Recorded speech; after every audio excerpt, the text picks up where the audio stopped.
नमस्कार दोस्तों। तो चलिए शुरू करते हैं। हिंदी साहित्य आज 60 महत्वपूर्ण प्रश्न उत्तर की चर्चा होगी और इससे पहले भारतेंदु काल, द्विवेदी काल, छायावाद काल, प्रगतिवाद और प्रयोगवाद से जुड़े महत्वपूर्ण प्रश्न उत्तर की चर्चा हमने की है।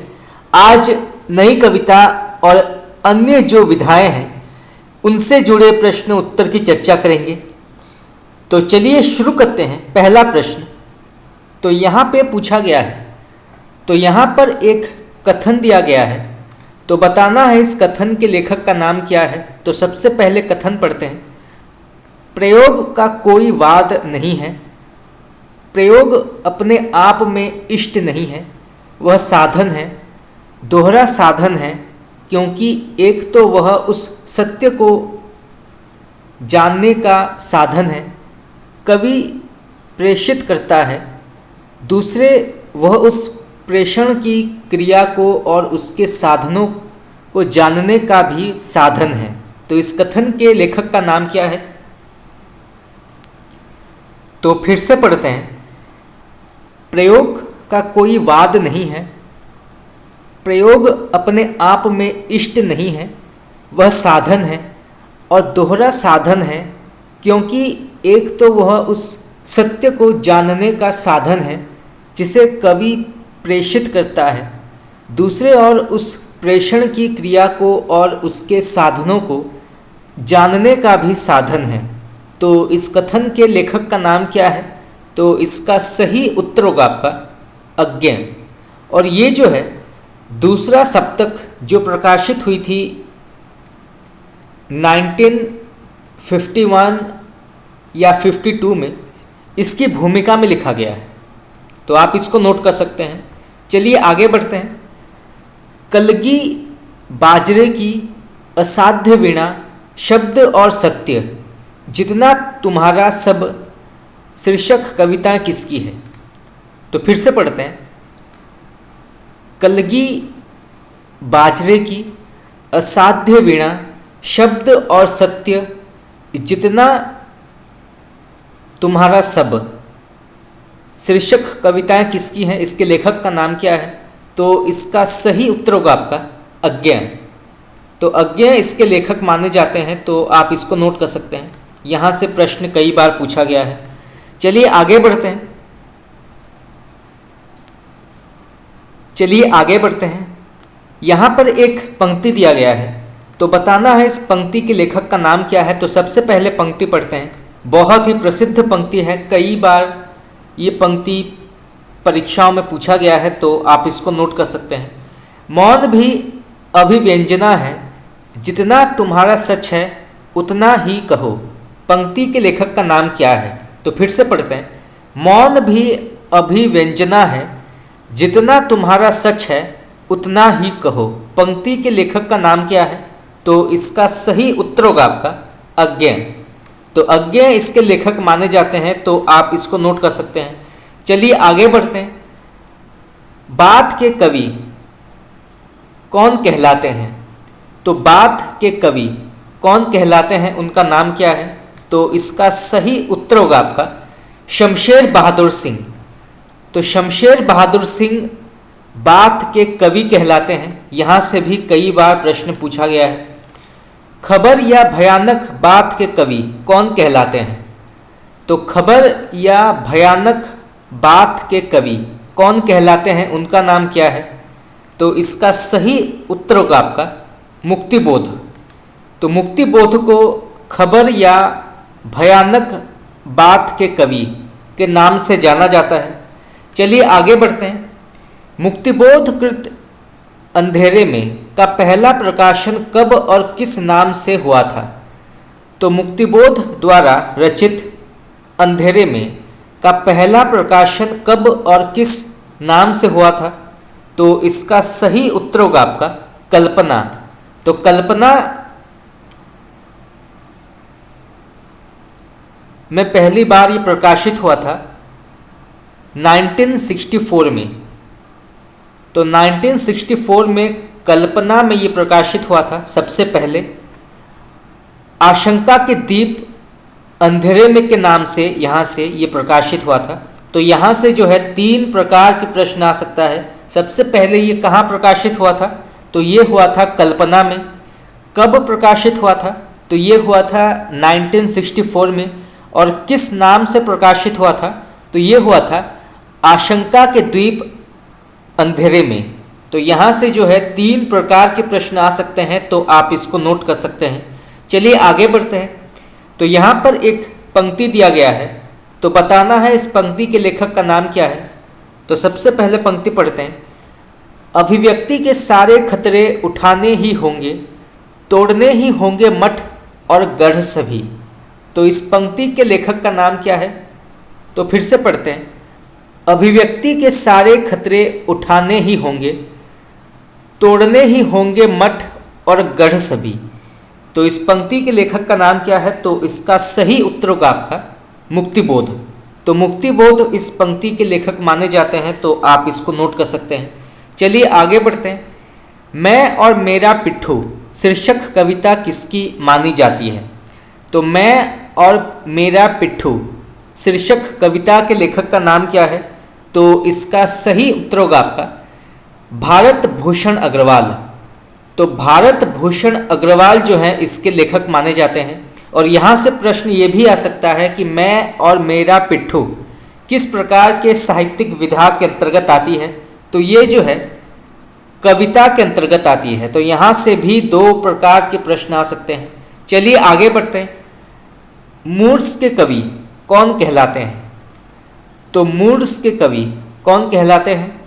तो इसका सही उत्तर होगा आपका शमशेर। अमन का राग शीर्षक लंबी कविता किसकी मानी जाती है? तो अमन का राग शीर्षक लंबी कविता के लेखक का नाम क्या है? तो इसका सही उत्तर होगा आपका शमशेर। तो शमशेर जो हैं अमन का राग लंबी कविता के लेखक हैं, तो आप इसको नोट कर सकते हैं। और यहाँ से प्रश्न ये भी आ सकता है कि अमन का राग ये किस प्रकार की कविता के अंतर्गत आती है? तो ये जो है लंबी कविता के अंतर्गत मानी जाती है। चलिए आगे बढ़ते हैं। क ख ग त्रैमासिक पत्रिका जो 1963 में प्रकाशित हुई थी, इसके संपादक का नाम क्या है? तो क ख ग त्रैमासिक पत्रिका जो 1963 में प्रकाशित हुई थी, इसके संपादक का नाम क्या है? तो इसका सही उत्तर होगा आपका रघुवंश। तो रघुवंश इसके संपादक माने जाते हैं, तो आप इसको नोट कर सकते हैं। यहाँ से प्रश्न आ सकता है। चलिए आगे बढ़ते हैं। नई कविता नाम के जनक कौन माने जाते हैं? तो नई कविता नाम के जनक कौन माने जाते हैं, उनका नाम क्या है? तो इसका सही उत्तर होगा आपका अज्ञेय। तो अज्ञेय जो हैं ये नई कविता के जनक माने जाते हैं। चलिए आगे बढ़ते हैं। नए कवि के प्रति शीर्षक कविता किसकी मानी जाती है? तो नए कवि के प्रति शीर्षक कविता के लेखक का नाम क्या है? तो इसका सही उत्तर होगा आपका अज्ञेय। तो अज्ञेय इसके लेखक माने जाते हैं, तो आप इसको नोट कर सकते हैं। चलिए आगे बढ़ते हैं। मेरा प्रतिनिधि किसकी रचना मानी जाती है? तो मेरा प्रतिनिधि के लेखक का नाम क्या है? तो इसका सही उत्तर होगा आपका रघुवीर सहाय। तो रघुवीर सहाय जो हैं ये मेरा प्रतिनिधि के लेखक माने जाते हैं। नंगे पैर शीर्षक लंबी कविता किसकी मानी जाती है? तो नंगे पैर शीर्षक लंबी कविता के लेखक का नाम क्या है? तो इसका सही उत्तर होगा आपका विपिन कुमार। तो विपिन कुमार जो हैं ये नंगे पैर शीर्षक लंबी कविता के लेखक माने जाते हैं, तो आप इसको नोट कर सकते हैं। और यहाँ से प्रश्न ये भी आ सकता है कि नंगे पैर किस प्रकार की कविता के अंतर्गत आती है? तो ये जो है लंबी कविता के अंतर्गत मानी जाती है, तो आप इसको नोट कर सकते हैं। चलिए आगे बढ़ते हैं। एक पतंग अनंत में किसका काव्य संकलन माना जाता है? तो एक पतंग अनंत में किसका काव्य संकलन माना जाता है? इसके लेखक का नाम क्या है? तो इसका सही उत्तर होगा आपका अशोक वाजपेयी। तो अशोक वाजपेयी जो हैं ये एक पतंग अनंत में काव्य के लेखक माने जाते हैं, तो आप इसको नोट कर सकते हैं। चलिए आगे बढ़ते हैं। शहर अब भी संभावना है किसका काव्य संग्रह माना जाता है? तो शहर अब भी संभावना है किसका काव्य संग्रह माना जाता है? इसके लेखक का नाम क्या है? तो इसका सही उत्तर होगा आपका अशोक वाजपेयी। तो अशोक वाजपेयी इसके लेखक माने जाते हैं। शहर अब भी संभावना है कि लेखक या इस काव्य संग्रह के लेखक जो हैं वो अशोक वाजपेयी के अंतर्गत आता है, तो आप इसको नोट कर सकते हैं। चलिए आगे बढ़ते हैं। अपनी शताब्दी के नाम किसका काव्य संग्रह माना जाता है? तो अपनी शताब्दी के नाम किसका काव्य संग्रह माना जाता है? इसके लेखक का नाम क्या है? तो इसका सही उत्तर होगा आपका दूधनाथ सिंह। तो दूधनाथ सिंह जो हैं इसके लेखक माने जाते हैं, तो आप इसको नोट कर सकते हैं। चलिए आगे बढ़ते हैं। शब्दों की शताब्दी किसका काव्य संग्रह माना जाता है? तो शब्दों की शताब्दी किसका काव्य संग्रह माना जाता है? इसके लेखक का नाम क्या है? तो इसका सही उत्तर होगा आपका श्रीराम वर्मा। तो श्रीराम वर्मा जो हैं ये शब्दों की शताब्दी नामक काव्य संग्रह के लेखक माने जाते हैं, तो आप इसको नोट कर सकते हैं। चलिए आगे बढ़ते हैं। पंत के लिए लिखी गई उत्तराधिकार शीर्षक कविता किसकी मानी जाती है? ये प्रश्न भी कई बार पूछा गया है, तो आप इसको नोट कर सकते हैं। तो पंत के लिए लिखी गई उत्तराधिकार शीर्षक कविता के लेखक का नाम क्या है?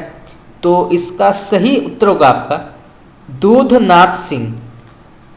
तो दूधनाथ सिंह इसके लेखक माने जाते हैं, तो आप इसको नोट कर सकते हैं। और यहाँ से प्रश्न ये भी आ सकता है कि उत्तराधिकार जो है ये किस प्रकार के काव्य रूप या किस प्रकार के साहित्यिक विधा के अंतर्गत आती है? तो ये जो है कविता के अंतर्गत आती है, तो आप इसको नोट कर सकते हैं। चलिए आगे बढ़ते हैं। यहाँ पे प्रश्न पूछा गया है विषाद राग किसकी काव्य कृति मानी जाती है? तो विषाद राग किसकी काव्य कृति मानी जाती है? इसके लेखक का नाम क्या है? तो इसका सही उत्तर होगा आपका बच्चन। तो बच्चन इसके लेखक माने जाते हैं, तो आप इसको नोट कर सकते हैं। चलिए आगे बढ़ते हैं। यहाँ पर एक पंक्ति दिया गया है, तो बताना है इस पंक्ति के लेखक का नाम क्या है। बहुत ही प्रसिद्ध पंक्ति है, कई प्रतियोगी परीक्षा के प्रश्न में ये पंक्ति पूछा गया है, तो आप इसको जो है नोट कर सकते हैं। तो सबसे पहले पंक्ति पढ़ते हैं। इस पार प्रिय मधु है तुम हो, उस पार ना जाने क्या होगा। पंक्ति के लेखक का नाम क्या है? तो इस पार प्रिय मधु है तुम हो, उस पार न जाने क्या होगा। पंक्ति के लेखक का नाम क्या है? तो इसका सही उत्तर होगा आपका बच्चन। तो बच्चन इसके लेखक माने जाते हैं। चलिए आगे बढ़ते हैं। मुझमें है देवत्व जहाँ पर, झुक जाएगा लोक वहाँ पर ना मिलने मेरी दुर्बलता को दुलराने वाले। इस पंक्ति के लेखक का नाम क्या है? तो फिर से पढ़ते हैं। मुझमें है देवत्व जहाँ में, झुक जाएगा लोक वहाँ पर ना मिलेंगे मेरी दुर्बलता को दुलराने वाले। तो इस पंक्ति के लेखक का नाम क्या है? तो इसका सही उत्तर होगा आपका बच्चन। तो बच्चन इसके लेखक माने जाते हैं, तो आप इसको नोट कर सकते हैं। चलिए आगे बढ़ते हैं। जो बीत गई सो बात गई, नीड़ का निर्माण फिर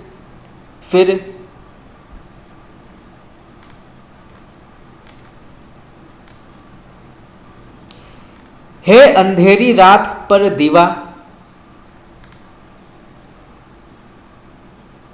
जलाना कब मना है। शीर्षक कविता किसकी मानी जाती है? तो फिर से पढ़ते हैं। जो बीत गई सो बात गई, नीड़ का निर्माण फिर हे अंधेरी रात पर दीवा जलाना कब मना है। शीर्षक कविताएं किसकी मानी जाती हैं? तो इसका सही उत्तर होगा आपका बच्चन। तो बच्चन इसके लेखक माने जाते हैं, तो आप इसको नोट कर सकते हैं। चलिए आगे बढ़ते हैं। प्रणय पत्रिका, बंगाल का अकाल, खादी के फूल, सूत की माला,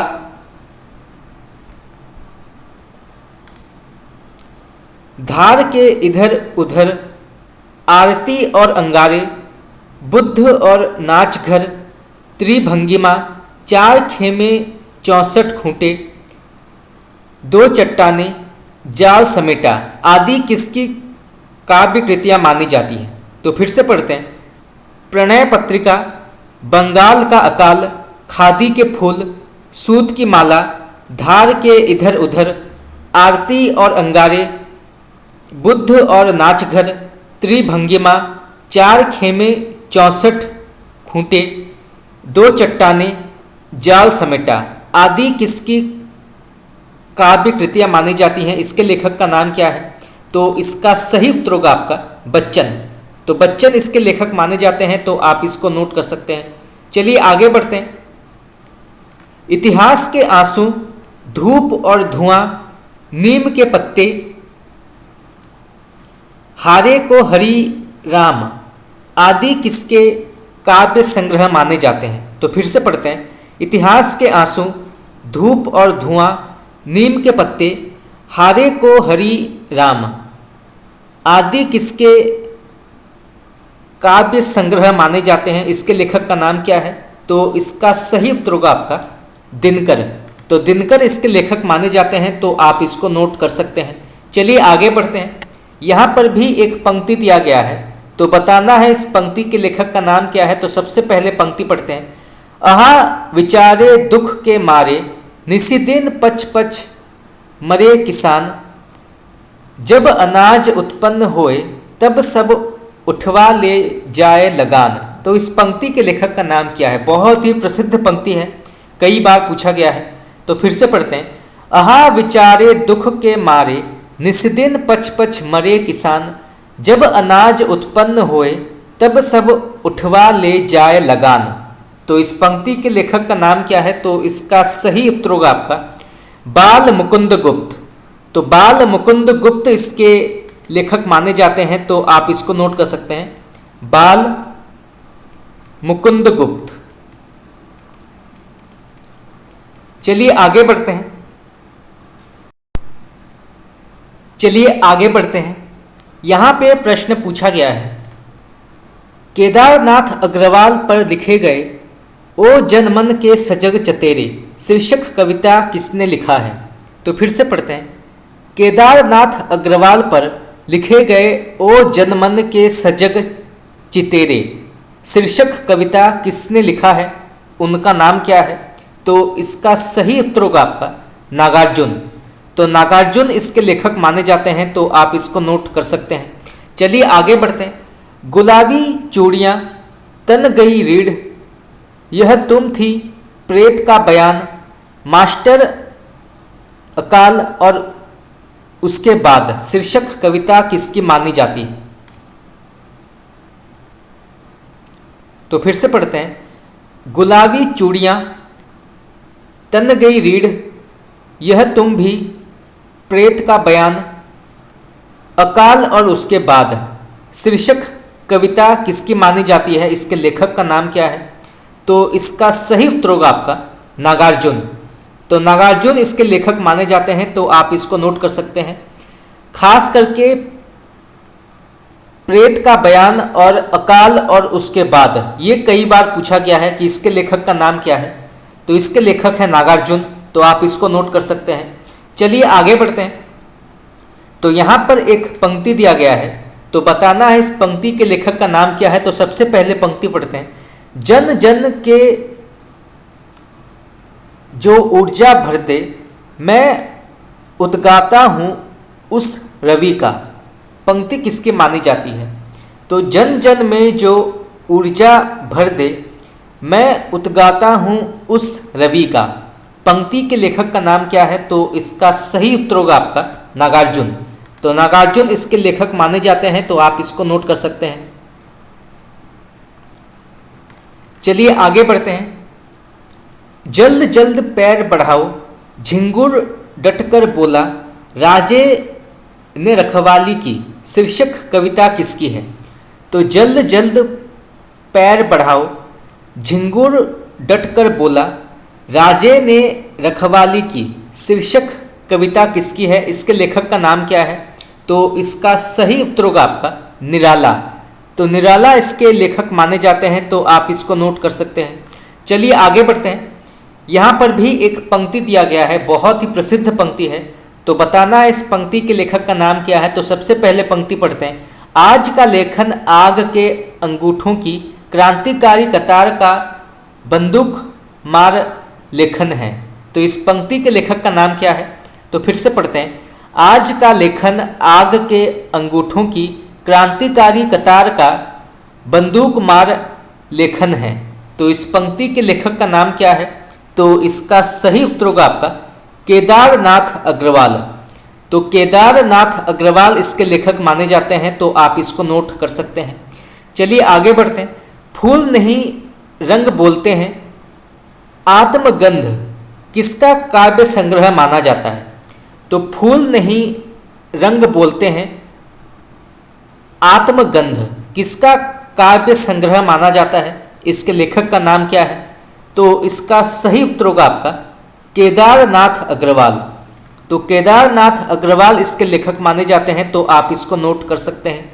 चलिए आगे बढ़ते हैं। धरती गुलाब और बुलबुल, दिगंत ताप के तापे हुए दिन, शब्द उस जनपद का कवि हूँ, अर्धान तुम्हें सौंपता हूँ, फूल नाम है एक, सबका अपना आकाश किसका काव्य संग्रह माना जाता है? तो फिर से पढ़ते हैं। धरती गुलाब और बुलबुल, दिगंत ताप के तापे हुए दिन, शब्द उस जनपद का कवि हूँ, अर्धान तुम्हें सौंपता हूँ, फूल नाम है एक, सबका अपना आकाश। तो ये किसका काव्य संग्रह माना जाता है? इसके लेखक का नाम क्या है? तो इसका सही उत्तर होगा आपका त्रिलोचन। तो त्रिलोचन इसके लेखक माने जाते हैं, तो आप इसको नोट कर सकते हैं। चलिए आगे बढ़ते हैं। यहाँ पे प्रश्न पूछा गया है, लंबी कविता नेवला किसकी रचना मानी जाती है? तो लंबी कविता नेवला किसकी रचना मानी जाती है? इसके लेखक का नाम क्या है? तो इसका सही उत्तर होगा आपका त्रिलोचन। तो त्रिलोचन इसके लेखक माने जाते हैं। और यहाँ से प्रश्न ये भी आ सकता है कि नेवला जो है ये किस प्रकार की कविता के अंतर्गत आती है? तो ये जो है लंबी कविता के अंतर्गत आती है। तो यहाँ से भी दो प्रकार के प्रश्न आ सकते हैं। चलिए आगे बढ़ते हैं। चौथा सप्तक जो प्रकाशित हुई थी 1979 में, इसके अंतर्गत कौन कौन से कवि आते हैं? तो चौथा सप्तक जो प्रकाशित हुई थी 1979 में, इसके अंतर्गत कौन से कवि आते हैं? तो सबसे पहले आते हैं अवधेश कुमार, फिर राजकुमार कुंभज, फिर स्वदेश भारती, फिर नंद किशोर आचार्य, सुमन राजे, श्री राम वर्मा और राजेंद्र किशोर। तो ये जो हैं सभी चौथा सप्तक के अंतर्गत आते हैं। कई बार ये प्रश्न पूछा गया है कि सुमन राजे जो हैं ये किस सप्तक के अंतर्गत आते हैं? नेट में कई बार पूछा गया है। तो ये जो हैं चौथा सप्तक के अंतर्गत आते हैं। इसके अलावा अवधेश कुमार, राजकुमार कुंभज, स्वदेश भारती, नंद किशोर आचार्य, श्री राम वर्मा और राजेंद्र किशोर, ये सभी भी चौथा सप्तक के अंतर्गत आते हैं। तो आप इसको नोट कर सकते हैं। चलिए आगे बढ़ते हैं। तो यहाँ पर एक पंक्ति दिया गया है, तो बताना है इस पंक्ति के लेखक का नाम क्या है। ये पंक्ति कई प्रतियोगी परीक्षाओं में पूछा गया है और ये एक वाक्य पंक्ति है, तो परीक्षा में आ सकता है। ये उपनाम मैले हो गए हैं, पंक्ति किसकी मानी जाती है? बहुत ही छोटी सी पंक्ति है पर कई बार पूछा गया है। तो ये उपनाम मैले हो गए हैं, तो इस पंक्ति के लेखक का नाम क्या है? तो इसका सही उत्तर होगा आपका अज्ञेय। तो अज्ञेय इसके लेखक माने जाते हैं, तो आप इसको नोट कर सकते हैं। चलिए आगे बढ़ते हैं। मूत्र सिंचित मृतिका के वृत्त में 3 टांगों पर खड़ा नतग्रीब, धैर्य धन गदाहा, पंक्ति किसकी मानी जाती है? तो फिर से पढ़ते हैं। मूत्र सिंचित मृतिका के वृत्त में 3 टांगों पर खड़ा नतग्रीब, धैर्य धन गदाहा, पंक्ति किसकी मानी जाती है? तो इसका सही उत्तर होगा आपका अज्ञेय। तो अज्ञेय इसके लेखक माने जाते हैं, तो आप इसको नोट कर सकते हैं। चलिए आगे बढ़ते हैं। यहाँ पर भी एक पंक्ति दिया गया है, तो बताना है इस पंक्ति के लेखक का नाम क्या है। तो सबसे पहले पंक्ति पढ़ते हैं। यह अनुभव अद्वितीय जो केवल मैंने जिया सब तुम्हें दिया। तो इस पंक्ति के लेखक का नाम क्या है? तो फिर से पढ़ते हैं। यह अनुभव अद्वितीय जो केवल मैंने जिया सब तुम्हें दिया। तो इस पंक्ति के लेखक का नाम क्या है? तो इसका सही आंसर होगा आपका अज्ञेय। तो अज्ञेय इसके लेखक माने जाते हैं। चलिए आगे बढ़ते हैं। कुछ कविताएं, कुछ और कविताएं चुका भी नहीं हूं मैं इतने अपने पास, बात बोलेगी काल तुमसे होड़ है मेरी, टूटी हुई बिखरी हुई, किसका काव्य संग्रह माना जाता है? तो फिर से पढ़ते हैं।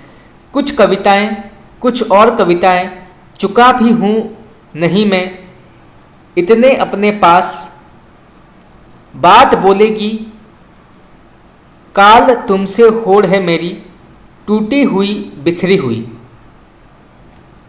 किसका काव्य संग्रह माना जाता है? तो इसका सही उत्तर होगा आपका शमशेर बहादुर सिंह।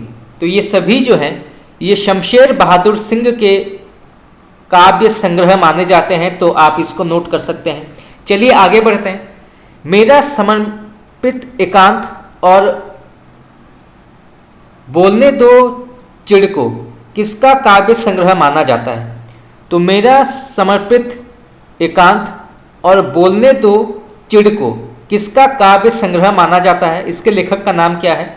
तो इसका सही उत्तर होगा आपका नरेश मेहता। तो नरेश मेहता इसके लेखक माने जाते हैं, तो आप इसको नोट कर सकते हैं। चलिए आगे बढ़ते हैं। यहाँ पर भी एक पंक्ति दिया गया है, तो बताना है इस पंक्ति के लेखक का नाम क्या है। तो सबसे पहले पंक्ति पढ़ते हैं। अगर मैंने किसी के होंठ के पाटल कभी चूमे, अगर मैंने किसी के नैन के बादल कभी चूमे, तो ये किसकी पंक्ति मानी जाती है? तो फिर से पढ़ते हैं। अगर मैंने किसी के होंठ के पाटल कभी चूमे, अगर मैंने किसी के नैन के बादल कभी चूमे, तो इस पंक्ति के लेखक का नाम क्या है? तो इसका सही उत्तर होगा आपका धर्मवीर भारती। तो डॉक्टर धर्मवीर भारती की ये पंक्ति मानी जाती है। चलिए आगे बढ़ते हैं।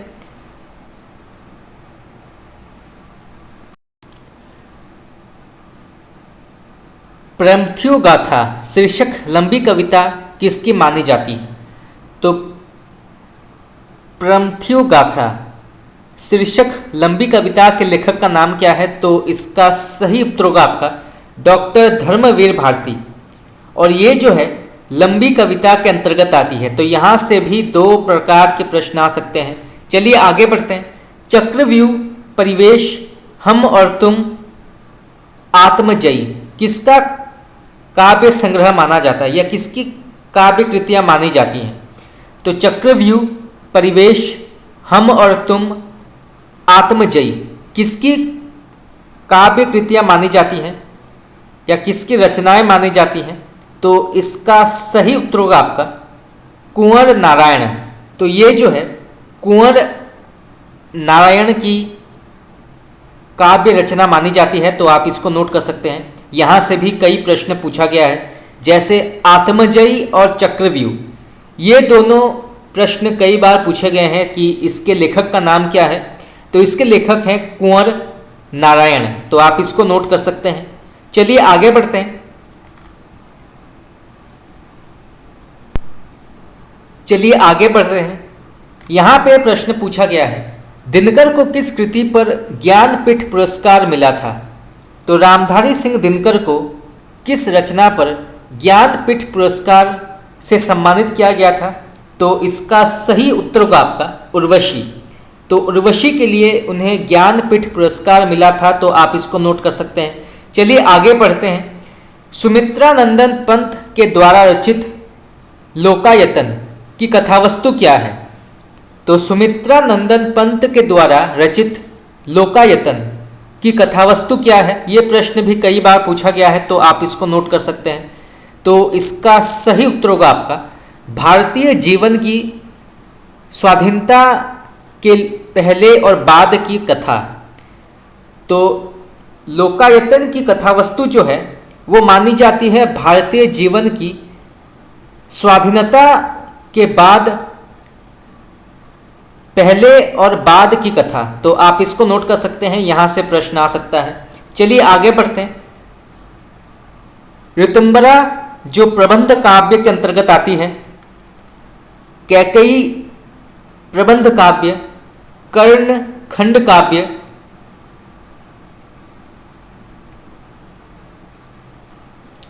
शुभ्रा गीति काव्य और बैठो मेरे पास किसकी रचनाएं मानी जाती हैं? तो फिर से पढ़ते हैं।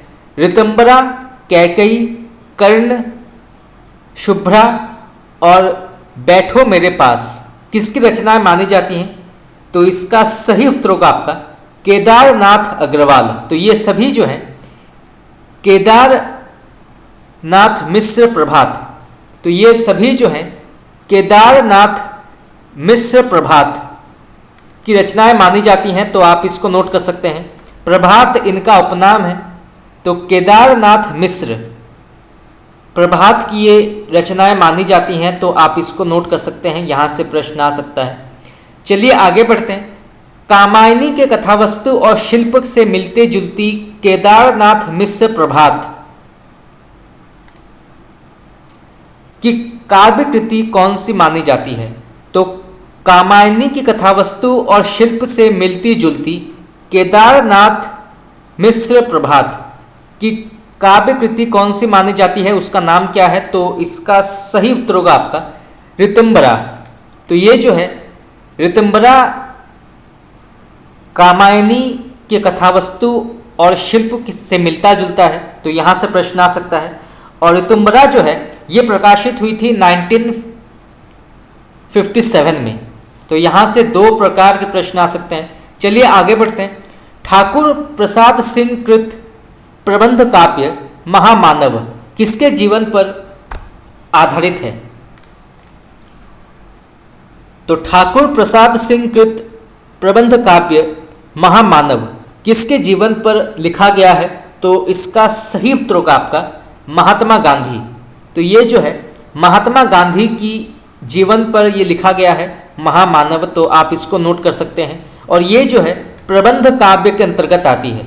तो यहाँ से भी दो प्रकार के प्रश्न आ सकते हैं और इसके लेखक हैं ठाकुर प्रसाद सिंह। चलिए आगे बढ़ते हैं। कुंवर नारायण के द्वारा रचित आत्मजयी का आधार क्या है? तो कुंवर नारायण द्वारा रचित आत्मजयी का आधार क्या है? तो इसका सही उत्तर होगा आपका कठोपनिषद का नचिकेता प्रसंग। तो आत्मजयी का जो आधार है वो है कठोपनिषद का नचिकेता प्रसंग। तो आप इसको नोट कर सकते हैं। चलिए आगे बढ़ते हैं। डॉक्टर विनय के द्वारा रचित एक पुरुष और में किसकी कथा का वर्णन किया गया है? तो डॉक्टर विनय के द्वारा रचित एक पुरुष और में किसकी कथा का वर्णन है या किसकी कथा है? तो इसका सही उत्तर होगा आपका विश्वामित्र और उर्वशी। तो विश्वामित्र और उर्वशी की कथा का वर्णन किया गया है एक पुरुष और में, तो आप इसको नोट कर सकते हैं, यहां से प्रश्न आ सकता है। चलिए आगे बढ़ते हैं।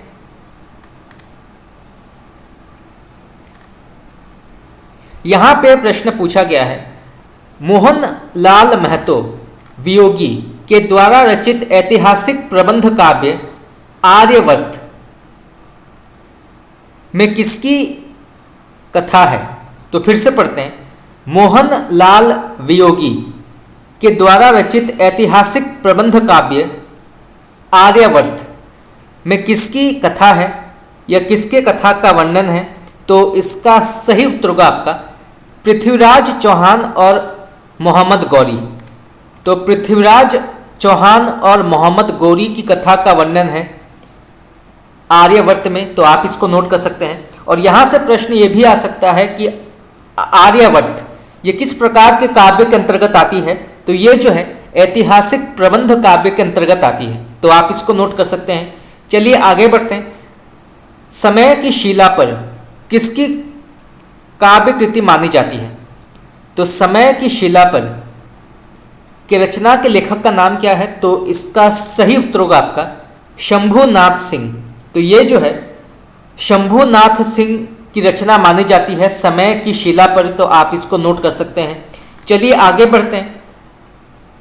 नाव के पांव और हिमदंस किसकी काव्य कृति मानी जाती है? तो नाव के पांव और हिमदंस के लेखक का नाम क्या है? तो इसका सही उत्तर होगा आपका जगदीश गुप्त। तो जगदीश गुप्त इसके लेखक माने जाते हैं, तो आप इसको नोट कर सकते हैं। रविंद्र भ्रमर गीत किसकी काव्य कृति मानी जाती है? तो रविंद्र भ्रमर गीत के लेखक का नाम क्या है या ये किसकी काव्य कृति मानी जाती है या काव्य रचना मानी जाती है? तो इसका सही उत्तर होगा आपका रविंद्र भ्रमर। तो रविंद्र भ्रमर इसके लेखक माने जाते हैं। चलिए आगे बढ़ते हैं। गीतम किसकी रचना मानी जाती है? तो गीतम किसकी रचना मानी जाती है, इसके लेखक का नाम क्या है? तो इसका सही उत्तर होगा आपका वीरेंद्र मिश्र। तो वीरेंद्र मिश्र इसके लेखक माने जाते हैं गीतम। चलिए नेक्स्ट क्वेश्चन आगे बढ़ते हैं। आओ खुली बयार किसकी रचना मानी जाती है? तो आओ खुली बयार किसकी रचना मानी जाती है, इसके लेखक का नाम क्या है? तो इसका सही उत्तर होगा आपका राजेंद्र प्रसाद सिंह। तो राजेंद्र प्रसाद सिंह जो है ये आओ खुली बयार रचना के लेखक माने जाते हैं, तो आप इसको नोट कर सकते हैं। चलिए आगे बढ़ते हैं। सुदामा पांडे धूमिल की काव्य कृतियां क्या हैं? तो सुदामा पांडे धूमिल, धूमिल इनका उपनाम है, तो आप इसको नोट कर सकते हैं। यहाँ से प्रश्न आ सकता है कि धूमिल का वास्तविक नाम क्या है? कई बार ये प्रश्न पूछा गया है। तो धूमिल का वास्तविक नाम है सुदामा पांडे। तो सुदामा पांडे की काव्य रचना कौन सी मानी जाती है? तो सबसे पहले आता है संसद से सड़क तक, फिर कल सुनाना मुझे और सुदामा पांडे का प्रजातंत्र। तो ये जो है सुदामा पांडे धूमिल के कुछ महत्वपूर्ण रचनाओं के नाम हैं। सबसे पहले कल सुनाना मुझे, सुदामा पांडे का प्रजातंत्र और संसद से सड़क तक। तो ये तीन महत्वपूर्ण रचनाओं के नाम हैं जो सुदामा पांडे धूमिल ने लिखा है, तो आप इसको नोट कर सकते हैं। खास करके संसद से सड़क तक और कल सुनाना मुझे, ये दोनों जो हैं ये कई बार विभिन्न प्रकार के प्रतियोगी परीक्षा में प्रश्न पूछा गया है कि इसके लेखक का नाम क्या है। तो इसके लेखक हैं धूमिल। तो यहाँ से जो है प्रश्न आ सकता है। तो दोस्तों इसी के साथ हमारा आज का प्रश्न उत्तर क्लास यहाँ पे समाप्त हुआ। आज हमने 60 महत्वपूर्ण प्रश्न उत्तर की चर्चा की। आगे हम और भी प्रश्न उत्तर की चर्चा करेंगे। इसके अलावा उपन्यास, कहानी, नाटक, रेखाचित्र, इनसे जुड़े जो प्रश्न उत्तर हैं इसकी चर्चा भी हम करेंगे, जो सभी किसी न किसी काल के अंतर्गत आते हैं, चाहे वो भारतेंदु काल हो, द्विवेदी काल हो, प्रगतिवाद हो या प्रयोगवाद हो, तो इसके अंतर्गत कौन कौन से कवि जो हैं उन्होंने कौन कौन से प्रसिद्ध विधाएं लिखी हैं, तो इसके बारे में जानना आवश्यक है। तो इसकी चर्चा हम आगे के क्लास में करेंगे। परंतु अगर आप चाहते हैं कि मैं आपको हिंदी ग्रामर के भी क्लास कराऊं, और ये क्लासेस हमने कई बार किए हैं जिसमें हमने विभिन्न प्रकार के जो हिंदी ग्रामर के टॉपिक्स हैं, जैसे पर्यायवाची शब्द, अनेकार्थक शब्द, मुहावरे, लोकोक्तियाँ, तो यहाँ से हमने कई प्रश्न उत्तर की चर्चा की है। तो अगर आप चाहते हैं कि मैं आपको और इससे जुड़े प्रश्न उत्तर के क्लासेस कराऊं, तो आप मुझे कमेंट करके बता सकते हैं। तो दोस्तों, आज के लिए इतना ही। अगर आप लोगों को मेरा क्लास पसंद आया तो आप मुझे कमेंट करके बता सकते हैं। आपका बहुत बहुत धन्यवाद।